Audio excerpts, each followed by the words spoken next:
વાસાવડની કરીએ કે જ્યાં ગોંડલના મોટી ખિલોરી ગામે કાર તણાઈ ગઈ। મોટી ખિલોરી વાસાવડ ગામ વચ્ચેના કોઝવે પરથી પસાર થતી હતી કાર। રેસ્ક્યુ ટીમે કારમાં સવાર લોકોની શોધખોળ શરૂ કરી છે। કારમાં 2 થી 3 લોકો સવાર હોવાની સંભાવના છે। કારમાં કેટલા લોકો સવાર હતા તેઓની સ્થિતિ શું છે તેને લઈને અત્યારે ત્યાં શોધખોળ થઈ રહી છે, પરંતુ માહિતી એવી મળી રહી છે કે કારમાં 2 થી 3 લોકો હોઈ શકે। એક તરફ સતત પાણીનો પ્રચંડ પ્રવાહ, કોઝવે પર પાણી ફરી વળ્યું અને તેની વચ્ચે કાર કે જે પાણીમાં તણાતી જોવા મળી। વધુ જાણકારી અમારા સંવાદદાતા દેવાંગ ભુજાણી આપી રહ્યા છે।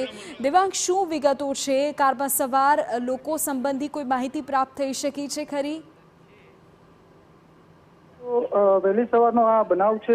વાસાવડ અને જે પાટખિલોરી જે છે, પાટખિલોરીના કોઝવે પરથી એક ઇકો કાર પસાર થઈ હતી અને આ ઇકો કારમાં એક બાળક સહિત 3 લોકો જે છે તે સવાર હતા।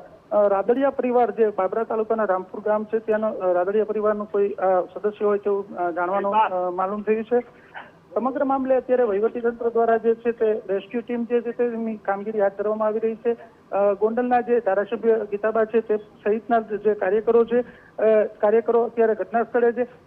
ઇકો કાર જે છે તે જેસીબીની મદદથી બહાર કાઢી લેવામાં આવી છે, ત્યારે અન્ય જે કારમાં સવાર 3 લોકો હતા તેમની જે છે તે શોધખોળ જે છે તે વહીવટીતંત્ર દ્વારા હાથ ધરવામાં આવી રહી છે। જી ઓકે દેવાંગ, આભાર જાણકારી બદલ। તો હજુ એક બાળક સહિત 3 લોકોનો કોઈ જ પરિચય અત્યારે થયો નથી અને તેઓ ક્યાં છે, સહી સલામત છે કે કેમ તેની શોધખોળ અત્યારે ચલાવાઈ રહી છે।